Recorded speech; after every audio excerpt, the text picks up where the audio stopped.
Өнөөдрийн чуулганаар энэ замын хөдөлгөөний аюулгүй байдлын тухай хуульд нэмэлт өөрчлөлт оруулах хуулийн төсөл өргөн мэдүүлсэн хуулийн төслийн эцсийн хэлэлцүүлгийг гишүүд маань хэлэлцэж байна. Үнэхээр энэ өнөөдрийн сурон скутер, мопед энэ орчин үеийн одоо бичил цахилгаан тээврийн хэрэгсэл нь зөвхөн Монгол төдийгүй нийслэл хот төдийгүй дэлхийн олон улс орнуудад маш их түгээн дэлгэрч хэрэглээ нь бол одоо өдрөөс өдөрт ихсэж байгаа маа.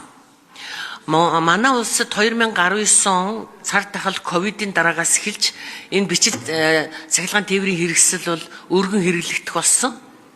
Үнэхээр замын хөдөлгөөнд оролцож замын хөдөлгөөний аюулгүй замын хөдөлгөөний дүрмээр зохицуулагдах аргагүй байдал үүссэн учраас энэ хэрэглээ нь өдрөөс өдөрт нэмэгдэж түүнийг дагсан одоо мөн үр дагаврууд бий болж осол гэмтэл иргэд маань одоо олон тоогоор одоо гэмтэх ийм одоо сөрөг үр дагаврууд үүссэн учраас миний бие энэ хуулийг 2024 оны 9-р сарын 6-нд Улсын их хурлын даргын 76 дугаар захирамжаар ажлын хэсэгт орж ахалж ажиллаж одоо өнөөдөр энэ хууль эцсийн шатанда одоо эцсийн хэлэлцүүлэгтээ орж жил одоо хагасны нүрийг үзэж байгаа.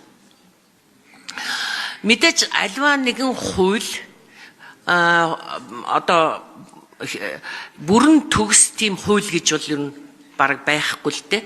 Тэм учраас энэ хуулийн төслийг анх өргөн барьж ажлын хэсгийг ахалж явах явцад бас нэлээд одоо хүндрэл бас эсэргүүцэл ийм юмтай бол тулгарч ирсэн. Төрийн захиргааны төв байгууллага за хууль зүйн яам, зам тээврийн яам, нийслэлийн удирдлагууд, тээврийн цагдаагийн алба тухайн үед бол ер нь дэмжих талд хуулийн төслийг дэмжих талд бол нэлээд сул ажилласан гэдгийг би бас өнөөдөр хууль санаачлагчийн зүгээс энд бас онцлон тэмдэглэхийг хүсэж байна. Магадгүй энэ сурон скутер, мопедийн энэ хуулийг өргөн барьж хэрэгжүүлэх шатанд одоо нийслэлийн засаг дарга энэ хууль зүйн дотоод хэргийн яам, энэ зам тээврийн яам, энэ тээврийн цагдаагийн алба одоо тэднийг бол үүргэжүүлэх ийм одоо юунд хүрч байгаа. Замын бүтэц муу, нийслэл хот угаасаа төлөвлөлт муу. Явган үүний зам өнөөдөр ямар одоо хэцүү байдалтай байдгүй. Энийг дагсан одоо энэ сурон скутерийн хэрэглээ нэмэгдээд цаашид бүр хэдэн мянгаараа ингээд нэмэгдэх ийм хандлагатай болсон. Энэнийг засварлах, энэ замын асуудлыг шийдэх, төсвийг батлах, энэ замтай болгох асуудлыг одоо хууль батлагдсан цагаас эхлүүлэн нэхэж шаардаж ажиллах болно гэдгийг бас энд хэлхийг хүсэж байна. Бичил цахилгаан тээврийн хэрэгсэл сурон скутер өнөөдөр энэ залуус иргэдийн нэн чухал тээврийн хэрэгсэл болсон. Маш олон давуу талууд байгаа. Энэ нийслэл хотын агаарын бохирдлыг бууруулах, нийслэл хотын замын төвжирлийг бууруулах, иргэд залуучуудын одоо ажилдаа, сургуульдаа цагтаа яваад очих тэр цагийг хэмнэх, эдийн засаг санхүүгийн өрх гэр бүл хувь хүнд эдийн засаг санхүүгийн хувь төртөл түлхэц өгөх, нэмэр өгөх ийм тээврийн хэрэгсэл болж хөгжсөн.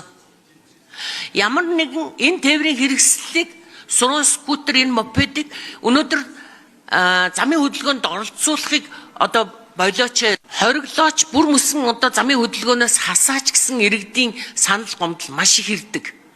Энэ тал дээр бол хориглох одоо торгох энэ арга хэмжээнээсээ илүүтэй бид нар энэ хэрэглээг яаж нэмэгдүүлэх юм?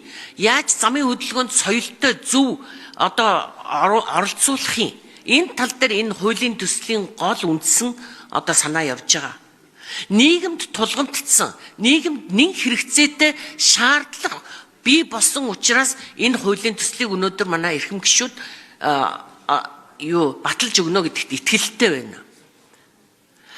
Ер нь хууль санаачлагчийн зүгээс ажлын хэсэг хандаж хэлэхэд анхны хуулийн төслийн яг хэдэн хувь өнөөдөр энэ хуулийн төсөлд тусгагдаж чадсан бэ? Хувьчлаад үзвэл ер нь яг хэдэн хувь нь одоо орсон бол Санаачилсан хуулийн маань хэдэн хувь нь үлдээ хэдэн хувь нь өөрчлөгдөж байгаа гэж асууж байна.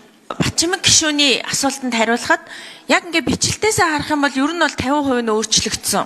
Гэхдээ яг энэ 50% өөрчлөлт дээр ихэнх зүйл нь юу вэ гэхээр замын хөдөлгөөний дүрмэн дээр байгаа болон зөрчлийн хуулийн дээр байгаа давхарлсан заалтуудыг одоо яг тухайн одоо зохицуултаар нь явуулах байдлаар өөрчилж найруулсан гэсэн үг. Тэгэхээр яг тэр нөгөө замын хөдөлгөөний дүрмдээ давхцсан заалтууд хасагдсан, зөрчлийн хууль дээр бас давхцсан заалтууд хасагдсан гэсэн үг.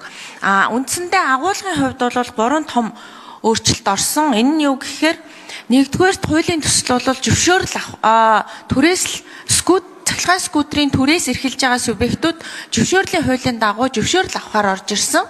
Үүнийг бол бүртгэлээр буюу бүх одоо скутерийг бүртгэлжүүлэх нийслэлтэй одоо гэрээ байгуулах энэ зарчмаар оруулж ирэхээр зохицуулт өөрчлөлт оруулсан.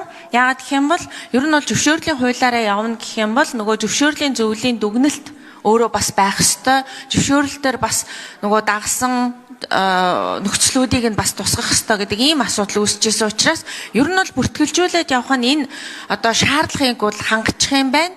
Гол зориод байгаа зорилгыг бол биелүүлчих юм байна. Үзэл баримтлалын хувьд бол хангалттай өөрчлөгдөхгүй байна гэдгийг одоо хувь санаачлагчтай зөвлөлтөд санал нэгдсэн байгаа. Хоёрдугаарт бол явган үний замаар баг хурдтай явна гэдэг заалтыг явган үний замаар огт явж болохгүй гэж өөрчилсөн. Яагаад гэхээр яг явган үний замаар хурдны хязгаарыг тавих, техникийн хязгаарлах тэр боломж байхгүй, мөн хяналт тавих боломж байхгүй учраас энийг бол явган үний зам дээр явуулахгүй байсан зүйтэй байна гэдэг дээр мөн хувь санаачлагчтай санал нэгдсэн. За 3 дугаар хамгийн том бас нэг том өөрчлөлт бол насны хязгаарыг 18 болгосон.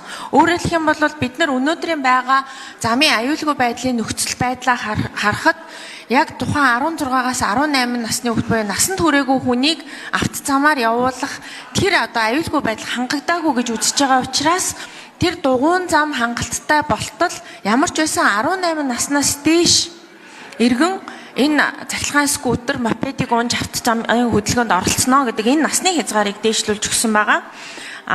Дараагийн өөрчлөлт бол зөрчлийн хуулиар зохицуулж байсан торгуулийн хэмжээнүүд дээр бол өөрчлөлтүүд оруулсан байгаа.